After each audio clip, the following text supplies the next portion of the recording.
1 Kings chapter 17.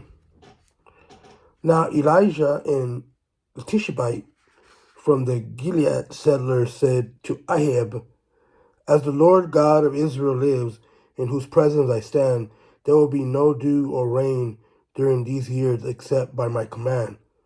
Then the word of the Lord came to him, "Leave here, turn eastward, and hide at the Wadi Cherith, where it enters the Jordan. You are to drink from the wadi. I have commanded the ravens to provide for you there." So he proceeded to do what the Lord commanded. Elijah left and lived at the Wadi Cherith, where it enters the Jordan.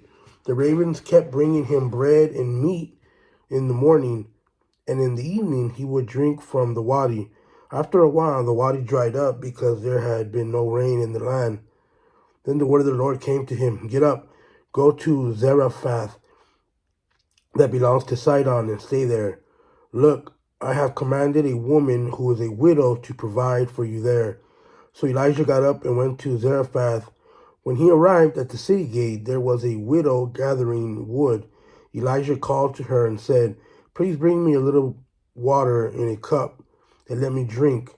As she wants to get it, he called to her and said, "Please bring me a piece of bread in your hand." And she said, "As the Lord your God lives, I don't have anything baked, only a handful of flour in a jar and a bit of oil in the jug. Just now I am gathering a couple of sticks in order to go prepare it for myself and my son so we can eat it and die." Then Elijah said to her, "Don't be afraid. Go and do as you have said, but first make me a small loaf from it and bring it out to me. Afterward you may make some for yourself and your son, for this is what the Lord God of Israel says. The flour jar will not become empty, and the oil jug will not run dry until the day of the Lord sends rain on the surface of the land." So she proceeded to do according to the word of Elijah. Then the woman, Elijah and her household, ate for many days. The flour jar did not become empty, and the oil jug did not run dry, according to the word of the Lord he had spoken through Elijah. After this, the son of the woman who owned the house became ill. His illness got worse until he stopped breathing. She said to Elijah, "Man of God, why are you here? Have you come to call attention to my iniquity so that my son is put to death?"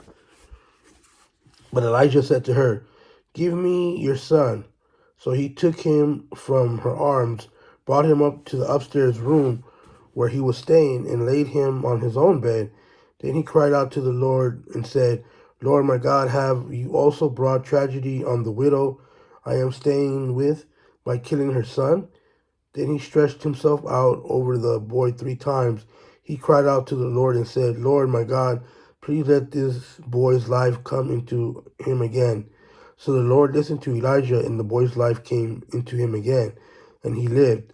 Then Elijah took the boy, brought him down from the upstairs room into the house, and gave him to his mother. Elijah said, "Look, your son is alive." Then the woman said to Elijah, "Now I know you are a man of God, and the Lord's word from your mouth is true."